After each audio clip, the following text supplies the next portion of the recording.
This episode of The Whistler is brought to you by the WOTR Radio Network. For more information on the WOTR Radio Network, Classic Radio Rewind, or its 4 live streaming old-time radio stations, visit WOTRradionetwork.com. Signal. New Signal. Yes, new Signal ethyl gasoline. The super fuel of tomorrow is at Signal dealers today.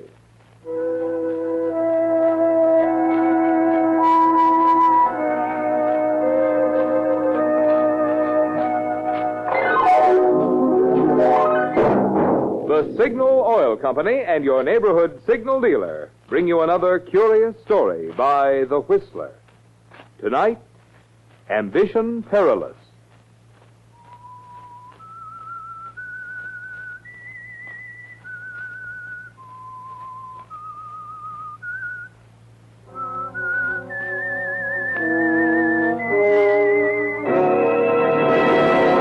I am the Whistler. And I know many things, for I walk by night. I know many strange tales hidden in the hearts of men and women who have stepped into the shadows. Yes, I know the nameless terrors of which they dare not speak.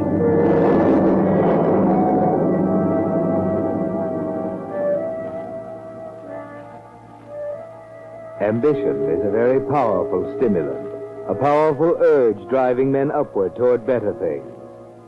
Unless, of course, it's so strong that it drives them on to evil things. That's the aspect that Fred Conrad forgot about. Fred was ambitious, very much so, and his great hopes had carried him far. He was the most popular district attorney in a long time. And now he had his eye on the governor's chair, and the prospects looked good for the coming election. But they'd look even better, explained Art Moran, his campaign manager, if Fred agreed to Moran's great new idea. I tell you, it was a brainstorm, Fred, and it'll be a political masterstroke. The voters will eat it up. Fred Conrad, the great humanitarian, the champion of the underdog. Why, they'll vote for you in droves. It'll be a Now, cinch. wait a minute. Stop rhapsodizing and tell me what it is. Look, it came to me as I was going to bed last night. I just heard the news that the governor had issued a pardon for Max Fenton. Yes, so what? So what, he says. Remember Max Fenton, the guy who was sentenced to life for a sensational love killing 10 years ago? Of course I remember him. I convicted him. That's the point. That's just the point. Don't you see? It's great. Convicting Max Fenton was your first big triumph as a punk assistant DA, right? Right. Now, the governor, your political opponent, pardons him. So, what do? Issue a blast against the pardon? No. You give Fenton a job. A job? That's right. You meet him, shake hands with him, welcome him back into society, and give him a job. A helping hand. Get it? You'll take him under your wing. Oh, it'll be terrific. Wait a minute. That would mean I'd be siding with the governor, approving his pardon. Not necessarily. You don't have to prove fully. I got your statement all worked out. Besides, sometimes it pays to jump the fence a little. Yes, but suppose Fenton doesn't go straight. Supposing it doesn't work. That's the beauty of it. Let the governor worry about that. It's his baby. He issued the pardon. Oh, well... Now, don't you worry about a thing. I've worked everything out. Talked to the parole board this morning. Got the arrangements all made. Here's the statement. You look at it while I phone the paper. Not yet now. Wait till I read it. Okay. While I cannot agree with Governor Dawes on the wisdom of pardoning Max Fenton, a convicted murderer, the decision has been made, and I, as a good citizen, will abide by it. Furthermore, I believe it my duty to give whatever assistance I am able to Fenton in his readjustment to the society to which he has paid his debt.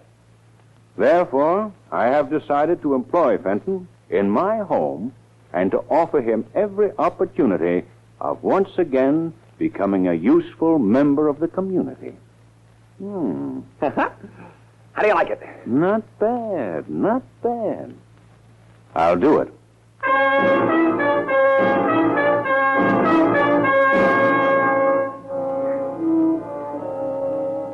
Well, that's very decent of you, isn't it, Fred Conrad? That is, it would be if you were doing it for a sincere motive, but you aren't. No, it's only your selfish interest you have at heart. Even when you meet Fenton at the gates and shake hands with him and he thanks you with tears in his eyes, even then it's the newspaper photographer you're watching. And you're thinking about the stories that will appear. Noble decision. the human side of Fred Conrad, district attorney. Editorials lauding you to the skies. You're thinking of Governor Dawes up at the State House, who's wondering what's behind it, getting nervous about your new political popularity. It all comes true, of course. The newspapers, the governor. But publicity can attract attention lots of places, Fred Conrad, places you'd forgotten about. For instance, at the bar of the Club Saint Moritz. Hiya, Millie. What'll it be? Make it the same, Barney, but double. Double? Coming up, bourbon straight. Thanks. Something bothering you, Millie? Why? Why do you ask that? Just curious. You never ordered the double before. Oh. Yeah. Something's bothering me. Now, that ain't right. A good-looking doll like you. A swell singer. You knocked him with that last number. That guy down at the end of the bar there, for instance. He sat there with his mouth hanging open like he hadn't seen a good-looking woman in years. Yeah? Well, he's not bad himself. If you like the type. Anyway, he likes yours. He sure been staring at you. Know who he is? No, you want us to find out? You know better than that. The boss blows his top if I got guys hanging around here. Okay. Fill it up again, Barney. You mean another double? That's right. Yeah. Yeah, you really are stewing. You want to tell old Barney about it? It might help. It might. Barney, did you ever hate a person so bad that all you wanted to do was hurt them? Somehow, anyway, hurt them? Well, now, I don't know. Well, I have. Sort of eats you up inside. But you don't do anything. You keep it all inside of you. And one day, this person does something. And he's a big hero, talk of the town, great guy. Maybe he'll get elected to something. You wouldn't mean Conrad. I'm not saying who I mean. But he's no hero, and I can prove it. He's a heel. Suddenly, all this you got inside you has to bust loose. You feel like you gotta get it out, get your revenge, or else. What are you going to do, Millie? I'm not sure yet, Barney. But I got a feeling that a certain hero in this town is going to be sorry I'm alive before very long.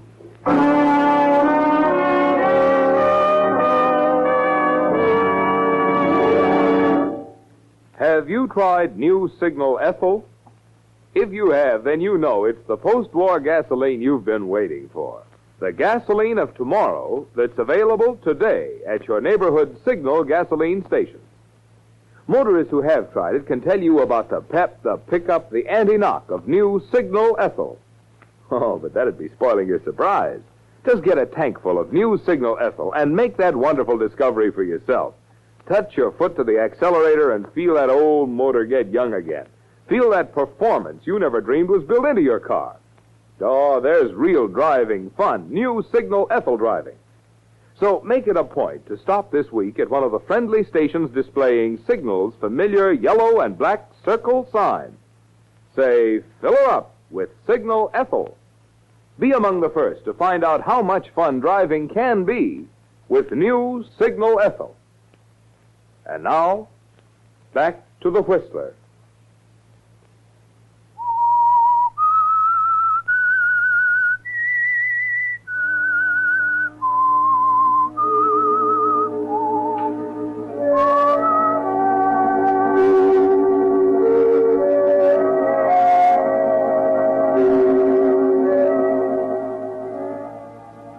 Frederick Conrad, public benefactor, great humanitarian.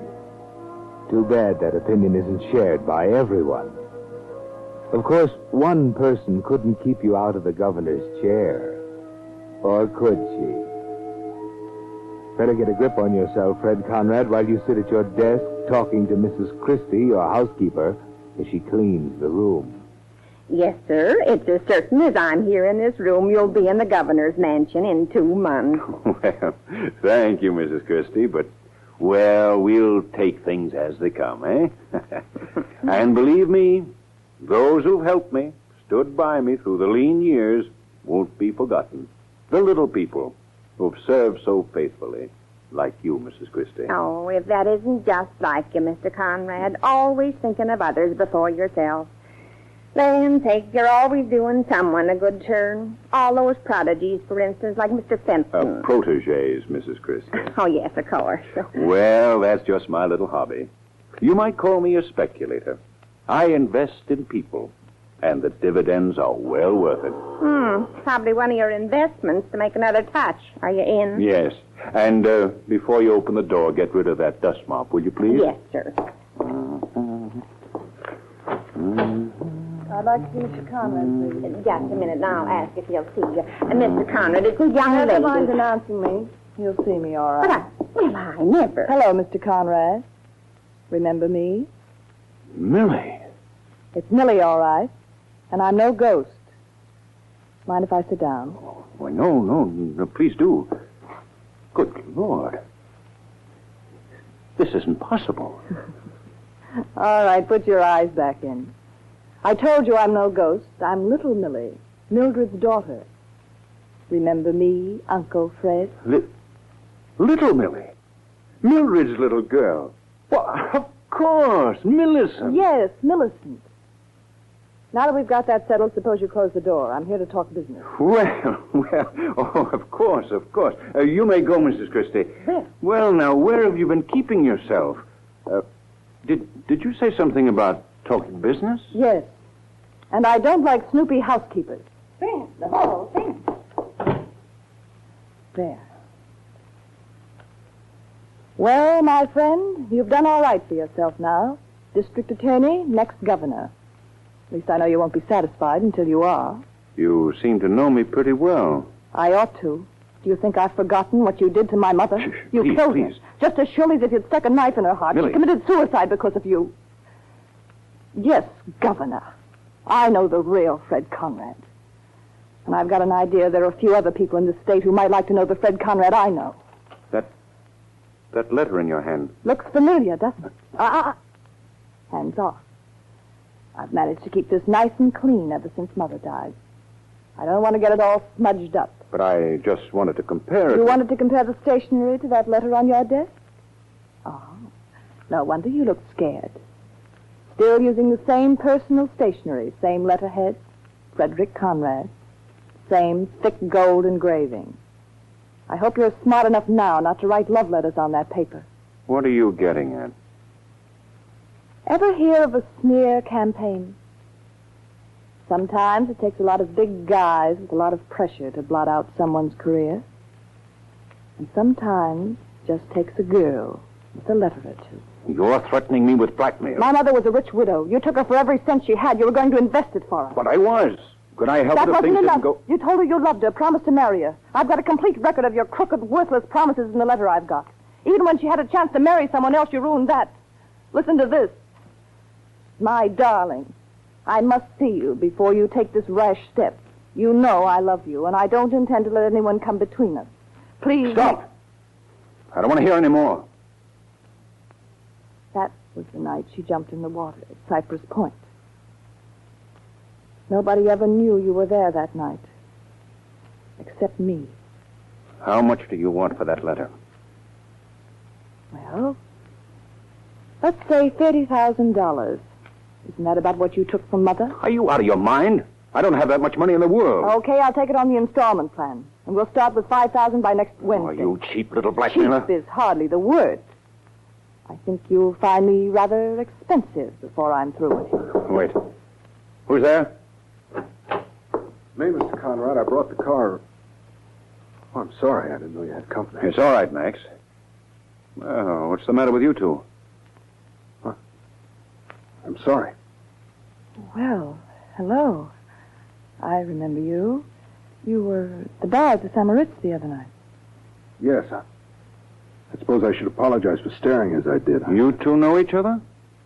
Well, not really. You might introduce us, Uncle Fred. Oh, yes, of course. Millicent, this is Max Fenton. Not the Max Fenton. Yes. I'd better be going now. I just brought the car around. Well, it's all right, Max. I won't be needing it.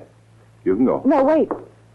I was just going, If you don't mind, Uncle Fred, Mr. Fenton can drive me home. Oh, yes, if he's not busy. No, I'd be very happy to. Good. And we can go right now. But, Millie... Our business is all finished. I'm sure we understand each other, don't we, Uncle Fred? And I'm sure you'll make the necessary arrangements by, shall we say, tomorrow night.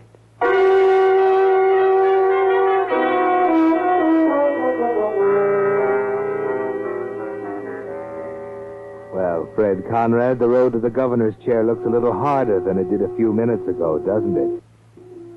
It's going to be a little more costly than you figured.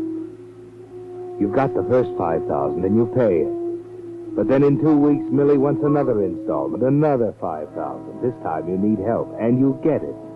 From Moran, your campaign manager. But the campaign fund won't stand too much, Fred. Moran has to account for that money. And he says as much the next time, when you're trying to raise the third installment, another $5,000. No, now look, Fred. I can't do it. $5,000 don't grow around on trees.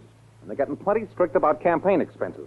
How am I going to account for it? I don't care how you account for it, but I've got to have it. It's important, plenty important. You still don't want to tell me what it's for? No, I don't. Then I'll tell you. You're playing the sucker for a canary. Don't try to deny it. I've been checking up. This singer from the club St. Moritz. She's been coming out to your house to see you. She's been banking big money. Put two and two together. You had no right to go snooping into my business. Your business? It's my business, too. I'm in this campaign up to my neck. And I don't intend to see you play sucker for a dame like that. Now, look, I'm not playing sucker what for any do you call dame. it? Paying big dough to the girlfriend while she makes eyes at another guy, an ex-con, your own gardener. Fenton? Yeah, Fenton. He's the apple of her eye.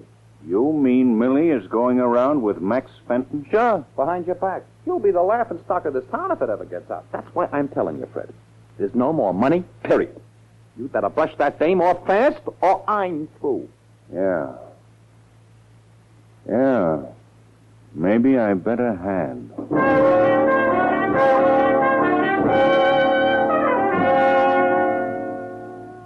Now, Fred, what's going through your mind? When Moran told you about Millie and Fenton, a great idea burst in your mind, didn't it? A great idea. But wait, Mr. District Attorney. You're thinking about murder. Murder, Fred Conrad. You know all about that. You know what happens to murderers. You've sent them there many times yourself. So if you're going in for anything like that, you'll have to be careful, plenty careful. Set it up carefully, Fred. Well, Max, you certainly have the green thumb. The roses haven't bloomed like this in years. Just what I've been telling them, Mr. Conrad. Would you look at this basket of Cecil Bruners? My, aren't they beautiful? Where'd you learn so much about flowers, Max? I took care of the garden. You know where. Oh, yes. Yes, I see.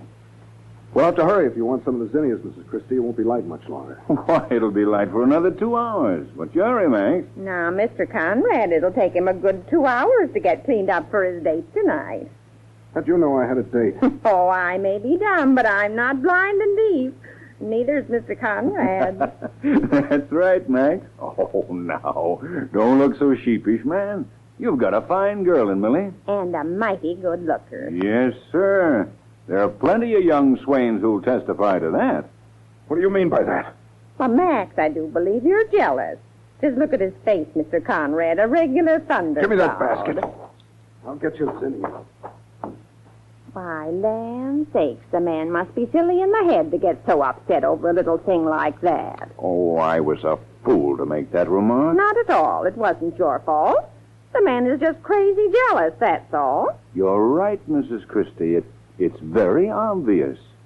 I just hope I haven't made a mistake. Why, what do you mean, Mr. Conrad? Oh, nothing except, you remember why Max Fenton went to prison? Why, yes, it was... Yeah.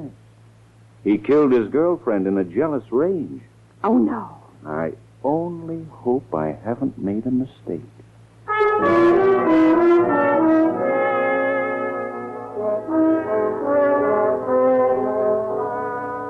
Nicely planted, Fred. Mrs. Christie will remember that later, won't she? The rest of the plan is taking shape in your mind, too. It's so simple. Max Fenton once killed a girl he loved in a fit of jealous rage. Why can't he do it again? Well, of course, it's too much to expect that you could drive him to it. But it wouldn't be hard to make people believe it if Millie were found dead, would it? Not hard at all. Of course, that means that you personally must do the job. But, well, ambition has carried you far, Fred, and you're not going to give it up now. No, not Fred Conrad. Now all you have to do is set up the scene. And Max Fenton helps you with that when he comes in to apologize. I just wanted to apologize for that scene in the garden, Mr. Conrad. I don't know what came over me. I guess I acted pretty stupid. Oh, don't worry about it, Max. A man isn't responsible for anything in this heat. Phew.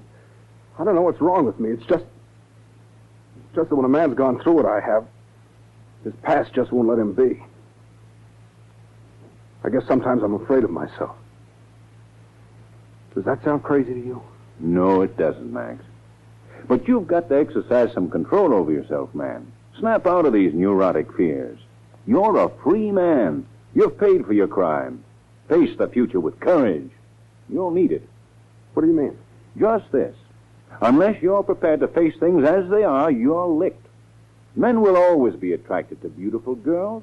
And just because you've fallen in love with one, you can't keep her like Peter's wife locked in a pumpkin shell. Oh, I know it. Unless... Unless what? Unless you just take the bull by the horns and ask her to marry you. That should end it once and for all. You'd be married and you could be sure. Yes, you're right. I've wanted to. But do you think I should? I mean, after all I've been through, Of course, man. Now, look. You call her right up. Make a date to see her tonight, take her to some quiet, secluded spot, and ask her and get it over with. By golly, Mr. Conrad, you're a brick. You make me feel like a new man. I'll do it. I'll go out and get the engagement ring and make a date to meet her at Cypress Point tonight after she gets off work. Thanks, Mr. Conrad. Thanks a lot.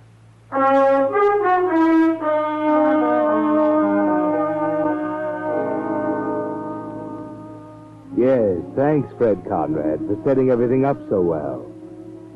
If Max Fenton only knew how well. It's going just the way you planned. You wait long enough for Max to have made his call. Then you put in one to the same number. Hello? Hello, Millie. Are you alone? Of course I'm alone. Who's this? It's Fred Conrad. Listen, I'll have that money for you tonight. Well, tonight's only Monday. It's not due till Wednesday. But you don't understand. I'll have all of it. So what? Hey, you mean the whole amount? Yes. I had a pretty hard time raising it, but I'll have it all for you tonight. Well, it'll keep till Wednesday. I've got an important date tonight. I know all about your important date, but this needn't interfere. I'm not keeping that much cash on me any longer than I have to. I'll get it to you tonight, and you see that you have those letters. Look, I told you, I can't... What time is Max meeting you at Cypress Point? 11:30. I'll be there at 11. I'll give you the money, get the letters, and be gone in 10 minutes. Say, what are you trying to pull? The setup sounds phony to me. I'm getting fed up with this business, Millie. And wash my hands of it once and for all. Either you'll agree to my proposal, or we'll just forget the whole thing. You can go ahead and carry out your threats. At this point, I'm beyond caring. Okay. Skip the dramatics. Meet you tonight at 11.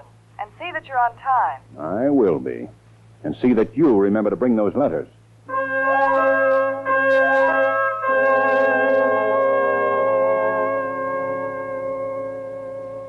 So far, so good. The plan is thoroughly formulated in Fred's precise legal mind. And as the time for action approaches, he carefully reviews each step in the plot. By 10:30, Mrs. Christie will be asleep. He can slip out without her ever knowing. The trip by automobile will take 20 minutes each way. And the lethal business to be transacted at Cypress Point, 10 or 15 minutes. The whole job done in less than an hour. And as for evidence, Fred permits himself a satisfied smile at this thought. Any number of people can bear witness to the fact that Sam and Millie had been meeting at Cypress Point. Mrs. Christie, for one. Yes, it will be an open and shut case. That's what Fred keeps telling himself as he makes his last-minute preparations before getting the car out of the garage. He stuffs the envelope with paper. That's all he'll need for the final payment. Everything's set now, Fred. So you drive out to the point in exactly 20 minutes, park carefully behind a row of shrubs, and climb up the incline to the little park overlooking the water. It's very quiet and lonely looking. There doesn't seem to be anyone here. Until suddenly you see her. Lying on the ground. Millie! Good Lord. She's dead.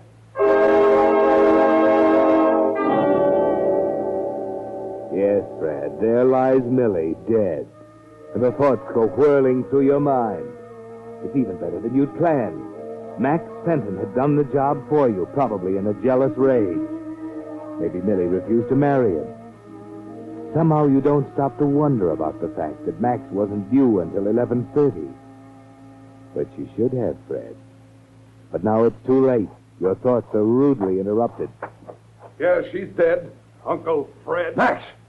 What have you done? That shouldn't interest you so much as what I'm going to do. Max, no! No, stop! Max! What are you doing, Max?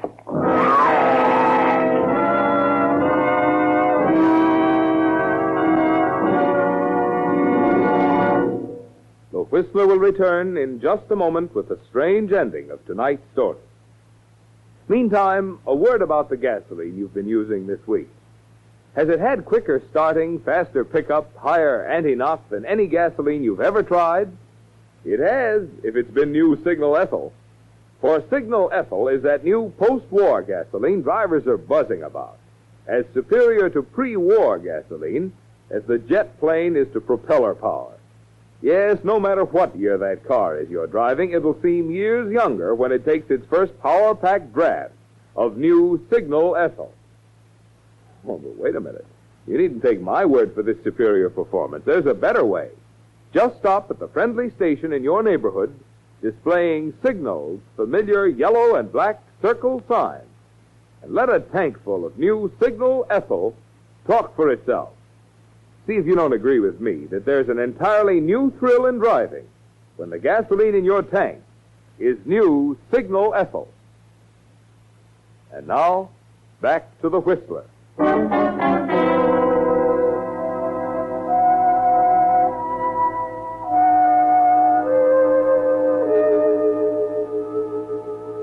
Well, Fred Conrad, it didn't turn out the way you planned, did it? And as you gasped out your last breath, you still didn't know why. You didn't reckon on several important things, Fred. One, that love is impatient. That Max Fenton, anxious to meet his future wife and give her the engagement ring, had arrived early at the point. But why had he killed her then? You might have had the answer to that if you could have seen the letter he held in his hand as he walked away from the point to give himself up to the police. A letter he didn't give Millie a chance to explain. It was a letter on your stationery in your handwriting. Your letter, Fred. My darling, I must see you before you take this rash step. You know, I love you. I don't intend to let anyone come between us. Please meet me at Cypress Point tonight. Just for a few minutes. I know we can straighten everything out. Your loving friend.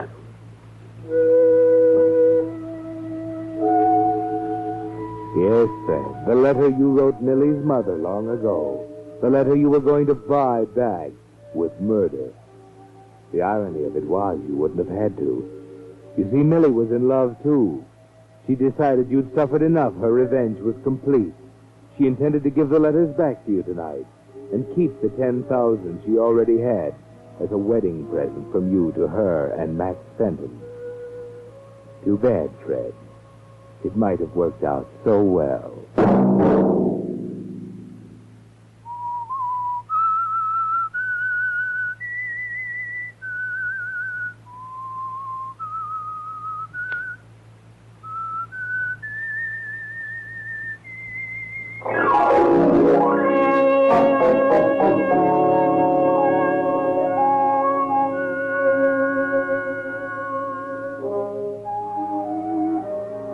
Next Monday at 9 o'clock, the Whistler will bring you another strange tale.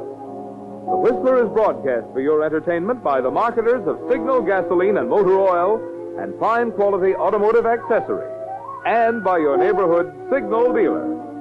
This program, directed by George W. Allen, with tonight's story by Harriet Ray, music by Wilbur Hatch, is transmitted to our troops overseas by the Armed Forces Radio Service. This is Marvin Miller speaking, and reminding you that new Signal Ethyl Gasoline, the super fuel of tomorrow, is at Signal dealers today. Yes, you do go farther with Signal. This is CBS, the Columbia Broadcasting System.